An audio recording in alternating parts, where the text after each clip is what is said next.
लोगों को ये लगेगा कि यार इनको बुलाओ तो खिलाना भी पड़ता है। अगर कोई गरीब प्रोग्राम करना चाहे उसके पास इतनी हैसियत ना हो तो वो ये सोच के प्रोग्राम नहीं करेगा यार कि बुलाओ तो खिलाना ही पड़ता है लेकिन मेरी खिलाने की हैसियत नहीं, तो वो प्रोग्राम नहीं करेगा। मैं चाहता हूँ कि प्रोग्राम इतना सस्ता हो जाए कि गरीब से गरीब आदमी भी, मैं ये नहीं कहता जो मांगते हैं वो क्या करते हैं, जो मांगते हैं वो जाने, उनका जो तय करते हैं वो जाने। हमने कभी तय नहीं किया और हम इस सोच पे लानत करते हैं कि हम अल्लाह रसूल का जिक्र बेचें, हमने कभी नहीं किया, इसलिए हमें बदनाम न किया जाए। एक साहब ने आते हुए मुझे एक बात कही, मैं उसकी वजाहत 1 मिनट में कर देना चाहता हूँ। एक साहब ने आते हुए एक बात कही, 1 मिनट में वजाहत कर देना चाहता हूँ।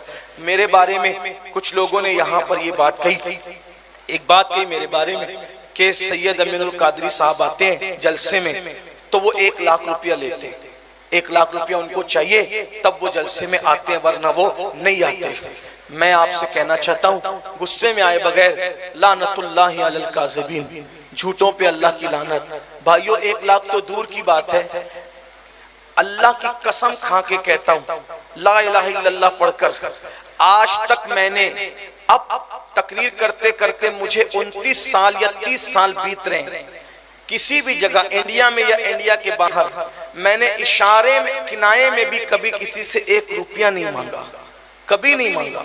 किसी ने जब वो तोहफतन कुछ दे दिया तो लेकर के चला गया, मैंने कभी खोल के भी नहीं देखा कि क्या दिया।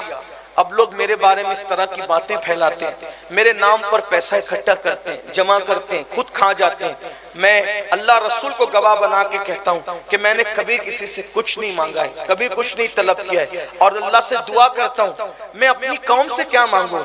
मेरा अल्लाह रब्बुल अरबाब है, वो रज़्ज़ाक़ के मुतलक है, मेरा नबी कासिमे नेमत है।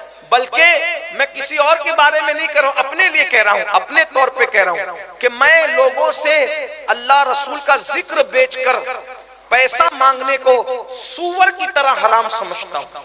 जैसे सूअर खाना हराम है, शराब हराम है, वैसे मैं अल्लाह का रसूल के जिक्र को बेचने को हराम समझता हूं।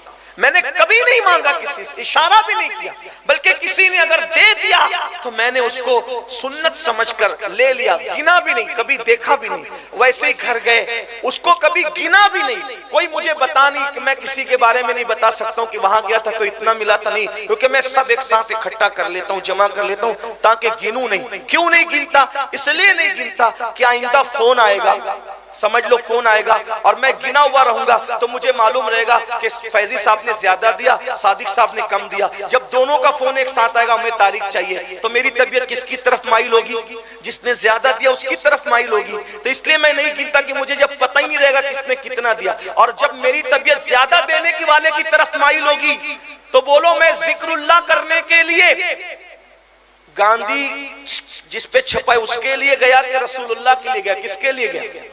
गांधी के लिए। तो भाई जो गांधी छपा हुआ है वो नोट मेरी कब्र में काम आएगी।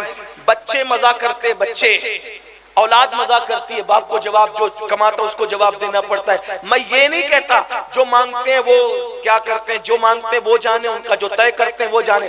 हमने कभी तय नहीं किया और हम इस सोच पे लानत करते हैं कि हम अल्लाह रसूल का जिक्र बेचें, हमने कभी नहीं किया, इसलिए हमें बदनाम न किया जाए, वरना हम आपके इलाके में नहीं आए। याद रखना, क्योंकि तकरीर हमारा पेशा नहीं है। बल्कि ये बात भी मैं आपको बता दूं, जहां तारीख सिर्फ मैं देता हूं वहां भी मैं टिकट का पैसा पहले नहीं मंगाता किसी से। मैं कहता हूं कि अगर मैं नहीं आ सका तो फिर तुम्हारा पैसे का जिम्मेदार कौन हो? जब मैं आऊंगा तभी मुझे टिकट का पैसा भी देना। और ये बात भी अल्लाह के ये मिंबरे रसूल पे कसम खा के कह रहा हूँ। कभी कभी तो बाज लोग टिकट का पैसा देते, कभी ये कहते हैं अकाउंट नंबर दे दो हम बाद में दे देंगे, फिर उनका बाद कभी आता ही नहीं। कुछ है वो सब नहीं करते ऐसा, बल्कि जहां जाते सब मोहब्बत ही देते। और ये भी कहूँ, मैं खुश होकर कहूँ अल्हम्दुलिल्लाह, मांगने वालों को लोग जितना नहीं देते, बिन मांगे मुझे उससे ज्यादा भी देते हैं।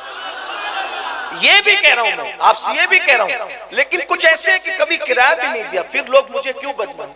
लोग कहते हैं वजात करें, वजात में कहां वजात करूं जाकर के, किस से वजात करूं जाकर के। लेकिन मेरा दिल आज बहुत दुखा कि मुझे ये कहा गया कि आपने 1 लाख रुपये 50,000 आप पहले मंगा लिए, 50,000 बाद में आप लेने आए। एक अल्लाह के बंदे, मैंने ऐसा नहीं किया। मैं अल्लाह ईमान पे मरना है भाइयों, कलमा पढ़ते मरना है। अल्लाह को क्या जवाब दो?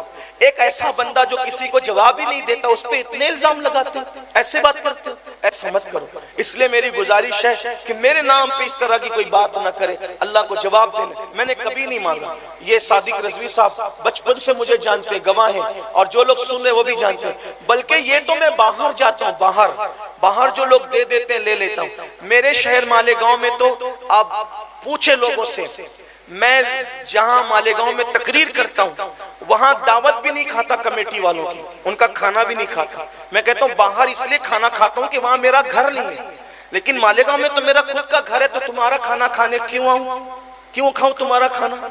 जब मेरा घर खुद मौजूद है तो मैं क्यों मालेगांव वालों का खाना भी नहीं खाया? जाके पूछो उनसे, तहकीक करो, वो बताएंगे तुम्हें। और अगर वो कहते हैं नहीं हमें शौक से दावत देना, तो मैं कहता अगर शौक से देना है फिर प्रोग्राम वाले दिन दावत मत दो। अगर तुम्हें शौक किसी और दिन दो, मैं मालेगांव में रहता हूं, किसी और दिन दो। शौक से देना है सुन्नत के तौर पे किसी और दिन दो, प्रोग्राम के दिन खाना नहीं खाऊंगा। क्यों? क्योंकि मालेगांव के लोगों को ये लगेगा कि यार इनको बुलाओ तो खिलाना भी पड़ता है। अगर कोई गरीब प्रोग्राम करना चाहे उसके पास इतनी हैसियत ना हो तो वो ये सोच के प्रोग्राम नहीं करेगा यार कि बुलाओ तो खिलाना ही पड़ता, लेकिन मेरी खिलाने की हैसियत नहीं, तो वो प्रोग्राम नहीं करेगा। मैं चाहता हूं कि प्रोग्राम इतना सस्ता हो जाए कि गरीब से गरीब आदमी भी कर ले। ये है। तो मेरे भाइयों, मेरी गुजारिश है आप लोगों से कि मेरे बारे में ऐसी बात ना करें, वरना मैं तो अब इसके बाद कोई जवाब ही नहीं दूंगा। मगर तुम्हें भी मरना है, अल्लाह को जवाब देना है और कब्र में पहुंचना है। अल्लाह ताला सबको हिदायत अता फरमाए। इसके बाद मैं इस पर कोई वजाहत नहीं करना चाहता। लोग जबरदस्ती मुझे उगलवाते हैं, उंगली डाल डाल के मुंह में कि वजाहत करो वजाहत करो, लेकिन मुझसे वजाहत भी नहीं होती, इसलिए कि आप लोग मुझसे वजाहत सुनने जलसे में नहीं आते, अल्लाह रसूल का जिक्र सुनने जलसे में। इसका ख्याल करें। अस्सलाम वालेकुम।